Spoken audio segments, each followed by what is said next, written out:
ಎಲ್ಲ ತತ್ವಗಳಾಯ್ತು. ಈಗ ಪಂಚಭಿಃ ಭಕ್ಮನ್ ಚತುರ್ಭಿಃ ದಶಭಿಃ ತತ್ವ 10 ಇಂದ್ರಿಯಗಳಾಯಿತು. ಮನಸ್ಸು ಬುದ್ಧಿ ಅಹಂಕಾರ ಚಿತ್ತ ಆಯಿತು. ಪಂಚ ಜ್ಞಾನೇಂದ್ರಿಯಗಳು ಪಂಚಭೂತಗಳಾಯಿತು. ಪಂಚತನ್ಮಾತ್ರೆಗಳು ಪೃಥ್ವಿ ಅಪ್ಪು ತೇಜಸ್ಸು ವಾಯು ಆಕಾಶ ಶಬ್ದ ಸ್ಪರ್ಶ ರೂಪ ರಸ ಗಂಧ. ಇವು 5 5 10 4 14 10 24 ತತ್ವಗಳು ಆದವು. ಪ್ರಪಂಚದಲ್ಲಿ ಎಷ್ಟು ತತ್ವಗಳಿವೆ ಅಷ್ಟು ನಿರ್ಮಾಣ ಆದವು. ಈಗ ಇನ್ನು ಮುಂದೆ ಏನಾಗಬೇಕು? ನೀವೆಲ್ಲ ಸೇರಿ ಬ್ರಹ್ಮಾಂಡ ಆಗಬೇಕು. ಈಗೆಲ್ಲ ರಾ ಮಟೀರಿಯಲ್ ಮಾತ್ರ ಇದೆ, ಇಷ್ಟು ತತ್ವಗಳಿದ್ದಾವೆ. ಇದರಿಂದ ಪ್ರಪಂಚ ಆಗಬೇಕಲ್ಲ, ಅದಾಗಿಲ್ಲ. ಇನ್ನು ಮೊಟ್ಟ ಮೊದಲು ಇಷ್ಟು ಸೃಷ್ಟಿ ಆಯಿತು. ಅದು ಭಗವಂತನಿಂದ ಕೆಲವು ಬೇರೆ ಬೇರೆ ದೇವತಾ ಶಕ್ತಿಗಳಿಂದ ಭಗವದ್ವೀರ್ಯ ಚೋದಿತವಾಗಿ ಅಲ್ಲಿ ಭಗವಂತ ಶಕ್ತಿ ಆಧಾನ ಮಾಡಿದ ಇಷ್ಟು ಪದಾರ್ಥಗಳು 24 ಪದಾರ್ಥಗಳು ಸೃಷ್ಟಿಯಾಯಿತು. ಈಗ ಇರೋದು 24 ಪದಾರ್ಥ ಅಂದರೆ ಆ 24 ಈ ಬ್ರಹ್ಮಾಂಡವಾಗಿ ಪ್ರಪಂಚವಾಗಿ ವಿಶ್ವವಾಗಿ ಯೂನಿವರ್ಸ್ ಆಗಿ ಹೇಗೆ ರೂಪುಗೊಂಡಿತು ಅದು ಮುಂದೆ ನಾವು ತಿಳ್ಕೊಳ್ಬೇಕಾಗ್ತದೆ. ಅದು ಕಪಿಲ ಹೇಳ್ತಾನೆ, ತತಸ್ತೇಭ್ಯೋ ಅನುಬದ್ಧೇಭ್ಯ ಅನುರುದ್ಧೇಭ್ಯ ತತ್ವೇಭ್ಯ. ಅದು ಏನಾಯಿತು ಅಂದರೆ ತತ್ವೇಭ್ಯ ಅಣ್ಣಂ ಅಚೇತನಂ ಉತ್ಥಿತಂ. ಇದೆಲ್ಲ ಸೃಷ್ಟಿ ಆಗಲಿಕ್ಕೆ ಆಗಲಿಲ್ಲ. ಇವು ಎಷ್ಟ ತಯಾರಾದರು ಎಲ್ಲ ನೀವು ಸ್ಪೇರ್ ಪಾರ್ಟ್ ಇಟ್ಟುಕೊಂಡೆ ತನ್ನಷ್ಟಕ್ಕೆ ಕಾರ್ ಆಗುತ್ತೆ. ಆ ಸ್ಪೇರ್ ಪಾರ್ಟನ್ನು ಎಲ್ಲೆಲ್ಲಿ ಜೋಡಿಸಬೇಕು ಅಲ್ಲಿದ್ದಾಗ ಒಂದು ಕಾರ್ ತಯಾರಾಯಿತು. ಸೊ ಕಾರ್ ಮಾಡುವ ಕಂಪನಿ ಹೋದರೆ ನಿಮ್ಗೆ ಗೊತ್ತಾಗುತ್ತೆ. ಎಲ್ಲ ಸ್ಪೇರ್ ಪಾರ್ಟ್ ಒಬ್ಬೊಬ್ಬರು ಒಂದೊಂದು ಸ್ಪೇರ್ ರೆಡಿ ಮಾಡಿದರು 10 ನಿಮಿಷಗಳು ಒಂದು ಕಾರ್ ರೆಡಿ ಆಗ್ಬಿಡುತ್ತೆ. ಅದೆಲ್ಲ ಫಿಕ್ಸಿಂಗ್ ಮಾತ್ರ ಹೇಳಿದ್ರೆ ಅಲ್ಲಿ ಯಂತ್ರಗಳು ಒಂದಕ್ಕೊಂದು ಜೋಡಿಸ್ತಾ ಕೂಡಲೇ ಕಾರ್ ಆಯಿತು, ಓಡಲಿ ಶುರು ಮಾಡಿದರು. ಆದರೆ ಬಿಡಿ ಬಿಡಿಯಾಗಿದ್ದರೆ ಏನೂ ಉಪಯೋಗ ಇಲ್ಲ ಅದು. ಹಾಗೆ ಇವು ಬಿಡಿ ಬಿಡಿಯಾಗಿ ಇತ್ತು ಪ್ರಪಂಚದ ಎಲ್ಲ ಅವಯವಗಳು. ಅದನ್ನು ಜೋಡಿಸುವ ಕ್ರಿಯೆ ನಡೆಯದೆ ಬ್ರಹ್ಮಾಂಡ ಆಗಲಿಲ್ಲ. ಅದು ಕೂಡ ಅಲ್ಲಿ ಹೇಳ್ತಾರೆ, ಅದಕ್ಕೆ ಬ್ರಹ್ಮಾಂಡ ದೇವತೆಗಳ ಹತ್ರ ಸೃಷ್ಟಿ ಮಾಡಿ ಅಂತ ಹೇಳಿದ ಭಗವಂತ. ಅವರಿಗೆ ಜೋಡಿಸೋದು ಹೇಗೆ ಅಂದರೆ ಗೊತ್ತಾಗಲಿಲ್ಲ. ಈ ವಾಚನ್ನ ಆ ಬಿಡಿ ಬಿಡಿ ಅವಯವಗಳನ್ನು ತೆಗೆದಿಡ್ಬೋದು ನೀವು, ಮತ್ತು ಹಾಗೆ ಒಟ್ಟು ಮಾಡಿದ ಮಾಡಲಿಕ್ಕೆ ಆಗೋದಿಲ್ಲ. ಹಾಗೆ ಅದು ಬಿಡಿ ಬಿಡಿಯಾಗಿರುವುದನ್ನು ಹೇಗೆ ಜಾಯಿಂಟ್ ಮಾಡಿದರೆ ಕೆಲವು ಆಟಗಳಲ್ಲಿ ಇರುತ್ತಲ್ಲ, ತುಂಡು ಇದನ್ನೊಂದು ಮನೆಯಾಗಿ ಮರದ ಪೀಸುಗಳು, ಇದು ಮನೆಯಾಗಿ ಕಟ್ಟಿದ ಮನೆ ಹಾಗೆ ಆಕಾರ ಬರಬೇಕಾಗಿದ್ದರೆ ಯಾವುದೋ ಒಂದು ಸಂಯೋಜನೆ, ಬೇರೆ ಎಲ್ಲದಕ್ಕೂ ತಪ್ಪಾಗಿಬಿಡುತ್ತೆ. ಹಾಗೆ ಇದನ್ನು ಹೇಗೆ ಸಂಯೋಜನೆ ಮಾಡೋದು, ಫಿಕ್ಸಿಂಗ್, ಇದನ್ನು ಹೇಗೆ ಒಂದಕ್ಕೊಂದು ಜೋಡಿಸಿ ಅದು ಅನುರುದ್ಧೇಭ್ಯ ಯುಕ್ತೇಭ್ಯ ಈ ಎಲ್ಲ ತತ್ವಗಳನ್ನು ಜೋಡಿಸಿ ಇಂದ ಆಗಲಿಲ್ಲ.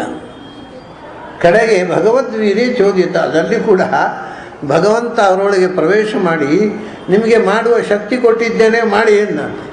ಆಮೇಲೆ ಧೈರ್ಯವಾಗಿ ಮಾಡಿದ್ರೆ ಆಗೋಯ್ತು ಬ್ರಹ್ಮಾಂಡ. ಎಲ್ಲೆಲ್ಲಿ ಜೋಡಿಸಬೇಕು ಅದು ಸೇರಿ ಒಂದು ಅಖಂಡವಾದ ಯೂನಿವರ್ಸ್ ಆಗೋಯ್ತು. ಯುಕ್ತೇಭ್ಯ ಅದು ಏನಾಯಿತು ಅಂದರೆ ಒಂದು ದೊಡ್ಡ ಮೊಟ್ಟೆ ಆಯಿತು. ಅಂಡಂ ಅಚೇತನಂ ಉತ್ಥಿತಂ, ಒಂದು ಜೀವರಹಿತವಾದ, ಯಾಕಂದರೆ ಇವು ಎಲ್ಲ ಜಡಗಳಿವು. ಈ ಎಲ್ಲ ಜಡ ಪದಾರ್ಥ ಜೋಡಿಸಿದರೆ ತಮಾಷೆ ಒಂದು ಅಂಡ ಆಯಿತು. ಎಲ್ಲ ಸ್ಪೇರ್ ಪಾರ್ಟ್ಸ್ ಒಂದು ಕಾರ ಆಯಿತು. ಆದರೆ ಚೇತನ ಇಲ್ಲ, ಒಬ್ಬ ಡ್ರೈವರ್ ಬೇಕು, ಹಿಡಿದ್ರೆ ಹಂದಾಡೋದಿಲ್ಲ. ಈಗ ಕಾರ ಆಯಿತು. ಅಚೇತನಂ ಅಂಡಂ ಉತ್ಥಿತಂ, ಮೊಟ್ಟೆಯ ಆಕಾರದಲ್ಲಿ ಒಂದು ದೊಡ್ಡ ಬೃಹತ್ತಾದ ಮೊಟ್ಟೆ ನಿರ್ಮಾಣ ಆಯಿತು. ಅದು ಜೀವಗಳೇ ಇರಲಿಲ್ಲ. ಆಗ ಆ ಮೊಟ್ಟೆಯಿಂದ ಯತಃ ವಿರಾಟ್ ಅಸೌ ಉದತಿಷ್ಠತ್ ಅಸೌ ವಿರಾಟ್ ಅಂತ. ಯತಃ ಪುರುಷ ಉದತಿಷ್ಠತ್ ಅಸೌ ವಿರಾಟ್. ಅದರಲ್ಲಿ ಪುರುಷನಾಮಕನಾದ ವಿರಾಟ್ ಅಂದರೆ ಚತುರ್ಮುಖ. ಅದರಿಂದ ಮೊಟ್ಟೆಯಲ್ಲಿ ಮುಡಿ ಬಂದ ಚತುರ್ಮುಖ ಹುಟ್ಟಿದ ಮೊದಲು. ಈಗ ಇನ್ನು ಮತ್ತೆ ಪುನಃ ದೇವತೆಗಳು ಸೃಷ್ಟಿಯಾಗಬೇಕು. ಈ ಸೃಷ್ಟಿ ಮೊದಲು ಇವೆಲ್ಲ ದೇವತೆಗಳು ಮೊದಲು ಇದ್ದು ಬ್ರಹ್ಮಾಂಡ ಸೃಷ್ಟಿ ಆಗೋ ಮುಂಚೆ. ಆಮೇಲೆ ಬ್ರಹ್ಮಾಂಡ ಸೃಷ್ಟಿಯ ಮೊದಲು ಹುಟ್ಟಿದವ ಚತುರ್ಮುಖನೇ. ಆ ಮೊಟ್ಟೆ ಇದ್ದ ಚತುರ್ಮುಖ ಒಡೆದು ಬಂದರೆ ಅವನು ಏನು ಮೊಟ್ಟೆಯಾಗಿ ಬಂದ. ಈಗ ಕೋಳಿ, ಹಾಗೆ ಪಕ್ಷಿಗಳು, ಮೊಳ್ಳೆ, ನವಿಲು ಮೊಟ್ಟೆ ಇಡ್ತಾವೆ. ಅದೇನು ಕಾಣೋಲ್ಲ, ಅದೇ ಮೊಟ್ಟೆ ಮಾತ್ರ ಕಾಣುತ್ತೆ. ಸರಿ, ಮೊಟ್ಟೆ ಮಾತ್ರ ಕಾಣ್ತಾ ಇತ್ತು, ಏನೂ ಇದಾಗಲಿಲ್ಲ. ಆಮೇಲೆ ಭಗವಂತ ಅದಕ್ಕೆ ಆಕಾರ ಕೊಟ್ಟ ಅಂತೆ. ಆಕಾರ ಕೊಡ್ತಾ ಆ ಮೊಟ್ಟೆಯಲ್ಲಿ ಬೇರೆ ಬೇರೆ ಆಕಾರಗಳನ್ನು ಕೊಡ್ತಾ ಮುಖ ಆಯಿತು, ಕಣ್ಣಾಯಿತು, ಕಿವಿ ಆಯಿತು, ಈಗ ಒಂದೊಂದೇ ಆಗ್ತಾ ಬಂತು. ಅದರಲ್ಲಿ ಒಡೆದು ಕೈ ಆಯಿತು, ಕಾಲಾಯಿತು. ಅದನ್ನು ಹೇಳ್ತಾರೆ ಅವರು, ಹಸ್ತೌತು ನಿರವಿದ್ಯೇತಾಂ. ಹೀಗೆ ಒಂದೊಂದೇ ಅವಯವಗಳು ಒಡೆದು ಹಾಗೆ ಅಲ್ಲ. ಬರೀ ಮೊಟ್ಟೆ ಇರುತ್ತೆ, ಅದರೊಳಗೆ ಬರೀ ಲೋಳೆ ಇರುತ್ತೆ. ಅದಕ್ಕೆ ಮತ್ತೆ ಒಂದೊಂದೇ ಆಕಾರ ಬರಲಿ ಶುರುವಾಗುತ್ತೆ. ಕಣ್ಣು, ಕಿವಿ, ಮೂಗು. ಆಮೇಲೆ ಮೊಟ್ಟೆ ಒಡೆದ್ರೆ ಒಂದು ಫಸ್ಟ್ ಕ್ಲಾಸ್ ಮಗು, ಬಣ್ಣದ ನವಿಲು ಮರಿ, ಹಲವಾರು ಬರೇ ಲೋಳೆ ಇದ್ದದ್ದು ಅದರೊಳಗೆ. ಅದರೊಳಗೆ ಅಷ್ಟು ರೋಮಗಳು ಲೋಳೆಯಿಂದ ಹೇಗೆ ಬಂದವು, ಆ ಬಣ್ಣ ಎಲೆಯಿಂದ ಬಂತು, ಯಾವ ಕುಂಚದಿಂದ ಯಾವ ಶಿಲ್ಪಿ ಕೆತ್ತಿದ, ಇದು ವಿಚಿತ್ರ. ಅದು ಒಂದೊಂದೇ ಭಗವಂತನ ಶಕ್ತಿ ಆಧಾನ ಆಗಿ ಚತುರ್ಮುಖನೇ ಕಣ್ಣು, ಕಿವಿಯಿಂದ ಆಮೇಲೆ ಹಸ್ತವತ್ತು ವಿದ್ಯತಾಂ. ಹಾಗೆ ಒಂದೊಂದು ಇಂದ್ರಿಯಗಳು, ಆ ಇಂದ್ರಿಯಾಭಿಮಾನ ದೇವತೆಗಳು ಪುನಃ ಹುಟ್ಟಿ ಬಂದರಂತೆ ಮತ್ತಷ್ಟು ಸ್ಥೂಲ ರೂಪ ಮಾಡಿ. ಹಾಗೆ ಆಯಿತು. ಕೈಕಾಲು ಬಂತು ಮೊಟ್ಟೆಗೆ. ಹಸ್ತವತ್ತು ವಿದ್ಯತಾಂ, ಎರಡು ಕೈಗಳು ಮೂಡಿ ಬಂದವು. ಇದು ಯಾರ ದೇಹ ಹೇಳೋದು? ಚತುರ್ಮುಖ ಬ್ರಹ್ಮ ಹುಟ್ಟುವ ಮುಂಚೆ ಬರೀ ಮೊದಲೊಂದು ಲೋಳೆ ಆಗಿದ್ದ, ಆಮೇಲೆ ಉರುಟು ಉಂಡೆ ಆದ, ಆಮೇಲೆ ಅದರಲ್ಲಿ ಒಂದೊಂದೇ ಹುಟ್ಟಲಿಕ್ಕೆ ಶುರುವಾದ. ಚತುರ್ಮುಖನ ದೇಹದ ಸೃಷ್ಟಿಯನ್ನು ಹೇಳಿದ್ದು, ನಮ್ಮ ದೇಹ ಅಲ್ಲ. ಅವನು ಕೈ ಬಂತಂತೆ ಚತುರ್ಮುಖನಿಗೆ. ಹಸ್ತವತ್ತು ವಿದ್ಯತಾಂ, ಆ ಮೊಟ್ಟೆಯಿಂದ ಮಗುವಿಗೆ ಕೈ ಹುಟ್ಟಿತು. ಅಂದ ಬಲಂ ತಾಭ್ಯಾಂ ತತಃ ಸ್ವರಾಟ್, ಕೈ ಬಂತು. ಕೈಯಲ್ಲಿ ಹಸ್ತೇಂದ್ರಿಯ ಸೇರಿಕೊಂಡಿತು. ಹಸ್ತ ಅಂತಂದರೆ ಇದು ನಮ್ಮ ಕಣ್ಣಿಗೆ ಕಾಣೋದು. ಅದರಲ್ಲಿ ಒಂದು ಹಸ್ತ ಇಂದ್ರಿಯ ಏನದು ಅಂದರೆ ಈ ಕೈಗೆ ಬಲ ಕೊಡ್ತಕ್ಕಂಥ ಶಕ್ತಿ. ಅದು ಬಲದಿಂದ ನಾವು ಯಾವುದನ್ನಾದರೂ ಒಂದು ವಸ್ತುವನ್ನು ಎತ್ತಬೇಕಾದ್ರೆ ಬಲ ಹಾಕುವುದಿಲ್ಲ ಕೈಯಲ್ಲಿ ಅಲ್ವ. ಸೊ ಕೈಯ ಇಂದ್ರಿಯದಲ್ಲಿ ಬಲ ಅಂತಕ್ಕಂಥ ಶಕ್ತಿ ಸೇರಿಕೊಂಡಿತ್ತು, ಅದೇ ಹಸ್ತೇಂದ್ರಿಯ. ಆಮೇಲೆ ಸ್ವರಾಟ್, ಆ ಹಸ್ತಕ್ಕೆ ಬಲ ಅನ್ನೋದು ಶಕ್ತಿ, ಆ ಹಸ್ತದ ಮೂಲಭೂತವಾದ ಇಂದ್ರಿಯ. ಅದಕ್ಕೆ ಅಭಿಮಾನಿ ದೇವತೆ ಸ್ವರಾಟ್. ಸ್ವರಾಟ್ ಅಂದರೆ ಇಂದ್ರ, ಕೈಯ ದೇವತೆ ಇಂದ್ರ. ಸೊ ಬ್ರಹ್ಮನ ದೇಹದಲ್ಲಿ ಬ್ರಹ್ಮನಿಗೆ ಕೈ ಹುಟ್ಟಿದಾಗ ಆ ಕೈಯಲ್ಲಿ ಶಕ್ತಿ ನುಂಬುವಂಥ ಇಂದ್ರನು ಹುಟ್ಟಿದ. ಸೊ ಇಂದ್ರನ ಪುನಃ ಸೃಷ್ಟಿ ಹಿಂದೆ ಮೇಲೆ ಹುಟ್ಟಿ ಆಗಿದೆ. ಇದು ಎರಡನೇ ಬಾರಿ ದೇವತೆಗಳು ಎರಡನೇ ಬಾರಿ ಹುಟ್ಟುವುದು, ನಮ್ಮ ಹಾಗೆ ಸತ್ತು ಹುಟ್ಟುವುದಲ್ಲ. ಇದ್ದ ದೇವತೆಯೇ ಸೂಕ್ಷ್ಮ ರೂಪದಲ್ಲಿದ್ದರೆ ಸ್ಥೂಲ ರೂಪ ಬರುವುದು. ಮತ್ತಷ್ಟು ವಿಕಾಸ ಅಷ್ಟೇ. ಅವರು ಸಾಯೋದಿಲ್ಲ, ಸತ್ತು ಹುಟ್ಟುವುದಲ್ಲ. ಹುಟ್ಟಿರ್ತಾರೆ, ಹುಟ್ಟಿ ಮತ್ತಷ್ಟು ವಿಕಾಸ ತಗೋತಾರೆ. ಈಗ ನಾವು ಈ ಗಿಡಗಳು ಬೆಳೆದ ಹಾಗೆ, ಈಗ ಮೊದಲು ಬರೀ ಒಂದು ಚಿಗುರು ಇರುತ್ತೆ, ಆಮೇಲೆ ಸ್ವಲ್ಪ ಟೊಂಗೆ, ಆಮೇಲೆ ದೊಡ್ಡ ಮರ. ಈ ವಿಕಾಸವನ್ನೇ ದೇವತೆಗಳು ಸೃಷ್ಟಿ ಅಂತೇಳಿ. ಮೊದಲು ಬಹಳ ಅಸ್ಪಷ್ಟವಾದ ರೂಪ ಇತ್ತು, ಮತ್ತಷ್ಟು ಸ್ಪಷ್ಟವಾದ ರೂಪ ಬಂತು. ಹಾಗೆಯೇ ಚರಣವು ನಿರ್ಭಿದ್ಯತಾಂ, ಪಾದವತು ನಿರ್ಭಿದ್ಯತಾಂ. ಕೈ ಹಾಗೆ ಕಾಲು ಮುಡಿತು ಮೊಟ್ಟೆಗೆ. ಎರಡು ಕೈ ಬಂತು, ಎರಡು ಕಾಲು ಬಂತು, ಮೇಲಿಂದ ಒಂದು ಮುಖ ಬಂತು. ಅದರಲ್ಲಿ ಏನು ಸೇರಿಕೊಂಡಿತು? ಗತಿಹೀತಾಭ್ಯಾಂ ತಥೋ ಹರಿಹಿ. ಆ ಕಾಲಿನ ಇಂದ್ರಿಯ ಚಲನಶಕ್ತಿ ಅನ್ನುವಂಥ ಇಂದ್ರಿಯ ಸೇರಿಕೊಂಡಿತು, ಕಾಲಲ್ಲಿ ನಡೆಯಲಿಕ್ಕೆ ಪ್ರಾರಂಭ ಮಾಡಿತು. ಆ ಗತಿ ನಿಯಂತ್ರಿಸ್ತಕ್ಕಂಥ ದೇವತೆ ಯಾರು? ಕೈಯ ದೇವತೆ ಇಂದ್ರ. ಗತಿ ಅಂದರೆ ಕೈಯಲ್ಲಿ ಮಾಡುವ ಎಲ್ಲ ಕೈಗಾರಿಕೆ, ಅದರ ಹಿಂದೆ ಇರತಕ್ಕಂಥ ಶಕ್ತಿ ಇಂದ್ರ. ಮತ್ತು ಇಡೀ ಇಂದ್ರಿಯಗಳಿಗೆ ಬಲ ಕೊಡ್ತಕ್ಕಂಥ ಅವನು ಬಲದೇವತೆ. ಇದು ಕಾಲಿನಲ್ಲಿ ಗತಿ, ನಡೆಯುವ ಶಕ್ತಿ ಅನ್ನೋ ಇಂದ್ರಿಯ ಸೇರಿತು. ಅದರ ದೇವತೆ ಯಾರು? ತಥೋ ತಾಭ್ಯಾಂ ತಥೋ ಹರಿಹಿ. ಸಾಕ್ಷಾತ್ ನಾರಾಯಣನೇ ಕಾಲಲ್ಲಿ ಬಂದು ಕೂತ. ಅಂದರೆ ಅದಕ್ಕೆ ಪಾದದೇವತೆ ಬೇರೆ ಇದ್ದಾನೆ.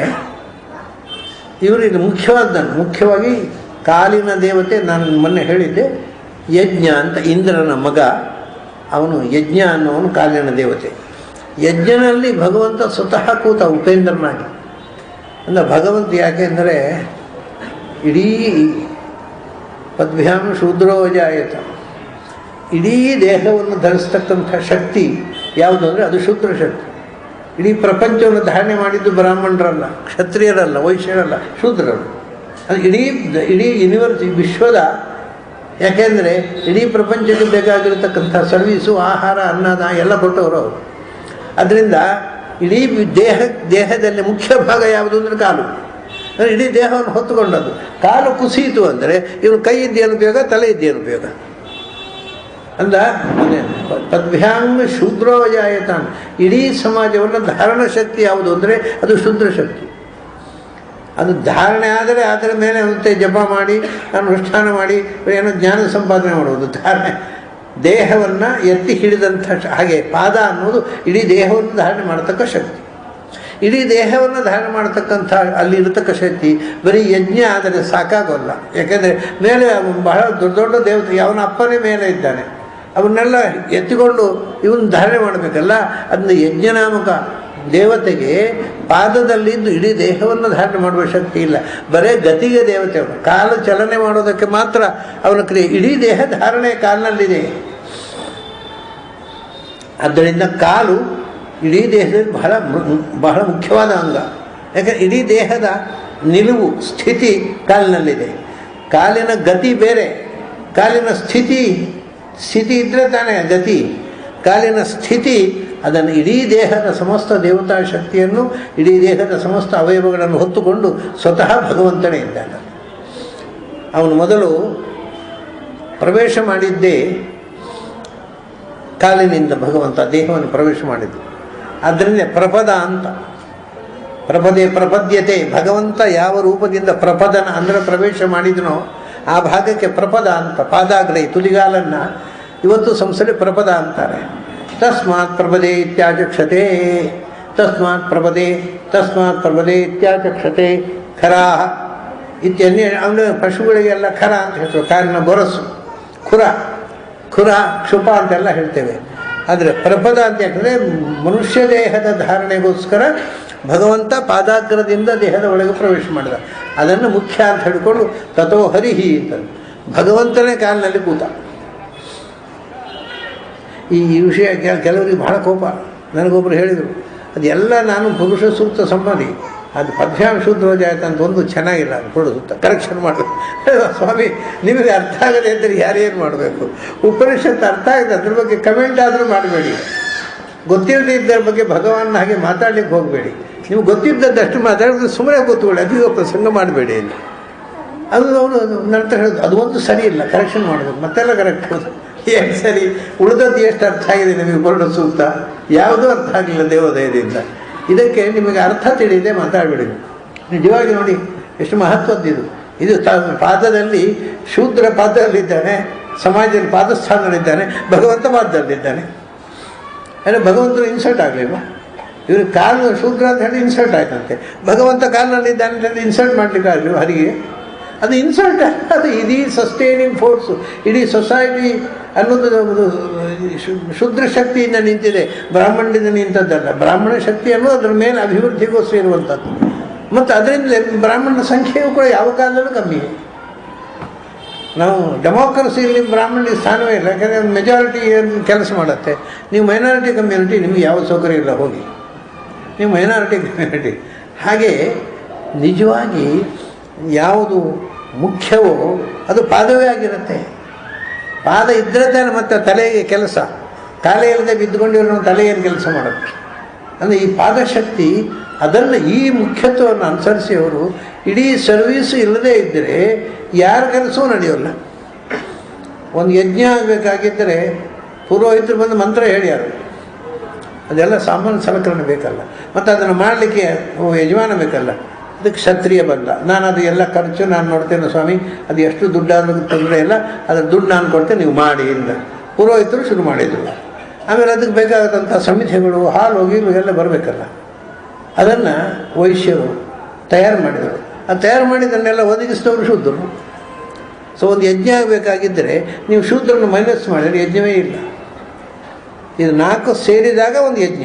ಅಂದರೆ ಸೊಸೈಟಿ, ಸಮಾಜ ಅಂತ ಆಗಬೇಕಾದ್ರೆ ಚತುಷ್ಪಾತ್ ಅಂತಂದರು. ಈ 4 ವರ್ಣದವರು ಸೇರಿದರೆ ಯಜ್ಞ ಆಗುತ್ತೆ. ಅದರಲ್ಲಿ ನೀವು ಶೂದ್ರನನ್ನು ದೂರ ಇಟ್ಟರೆ ಯಜ್ಞವೇ ಆಗೋದಿಲ್ಲ. ಪ್ರಾಚೀನ ಕಾನ್ಸೆಪ್ಟ್ನಲ್ಲಿ 4 ಜನರು ಬ್ರದರ್ಸ್, ಅಣ್ಣ ತಮ್ಮಂದಿರಂತೆ ಒಟ್ಟಿಗೆ ಸೇರಿಕೊಂಡು ಕೆಲಸ ಮಾಡಿದರೆ ಸಮಾಜ ತುಂಬ ಆರೋಗ್ಯಪೂರ್ಣವಾಗಿ ಬೆಳೆಯುತ್ತದೆ. ಇಲ್ಲದೇ ಇದ್ದರೆ ಸಮಾಜದ ಆರೋಗ್ಯ ಕೆಡುತ್ತೆ. ಅದನ್ನ ಕಾಲು ಅಂತನ್ನುವಂಥದ್ದನ್ನು ನಾವು ಸಸಾರ ಮಾಡುವ ಹಾಗಿಲ್ಲ. ನಾವು ಶೂದ್ರರನ್ನು ಕಾಲಿನ ಸ್ಥಾನದಲ್ಲಿ ನೋಡಿದಂಥ ಉಪನಿಷತ್ತೇ ದೇವರನ್ನು ಕಾಲಿನಲ್ಲಿದ್ದಾನೆ ಹೇಳುತ್ತೆ. ಸೊ ಪಾದದ ಅಂದ ಕೂಡಲೇ ಸಸಾರ ಮಾಡುವ ವಸ್ತು ಅಲ್ವೇ ಅಲ್ಲ. ಹಾಗಾಗಿ ತತಃ ಹರಿಹಿ, ಕಾಲಿನಲ್ಲಿ ಭಗವಂತ ಇದ್ದಾನೆ, ಹರಿ.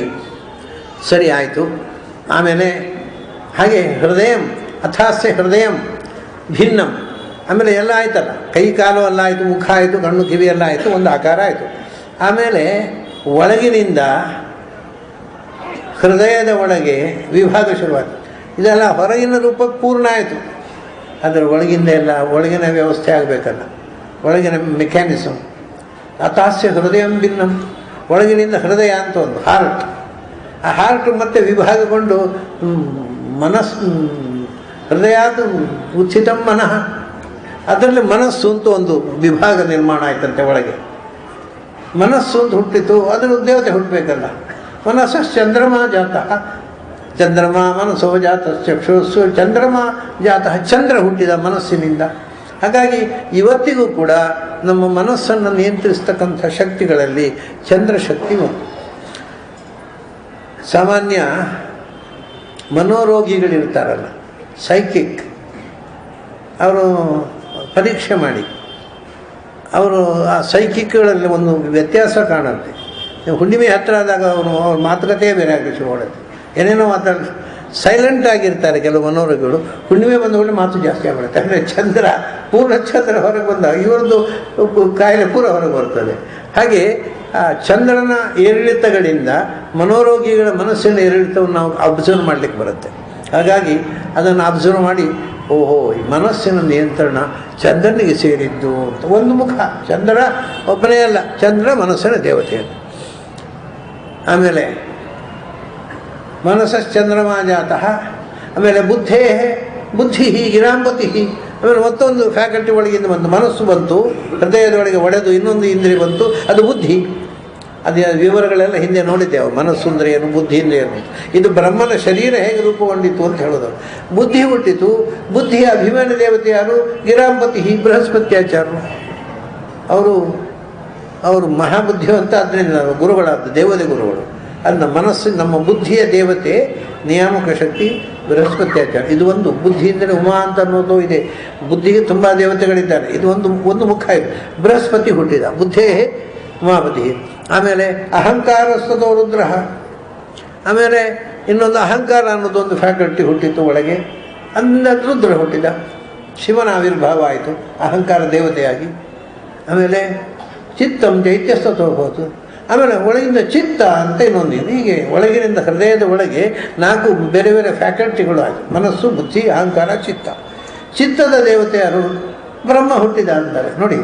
ಅವನ ಇಂದ್ರಿಯದಲ್ಲೇ ಇನ್ನೊಂದು ರೂಪದಿಂದ ಬ್ರಹ್ಮ ಚೈತ್ಯ ಸತ್ವ ಹೋತು. ಚೈತ್ಯ ಅಂದರೆ ಚಿತ್ತದ ದೇವತೆಯಾದ ಚತುರ್ಮುಖ.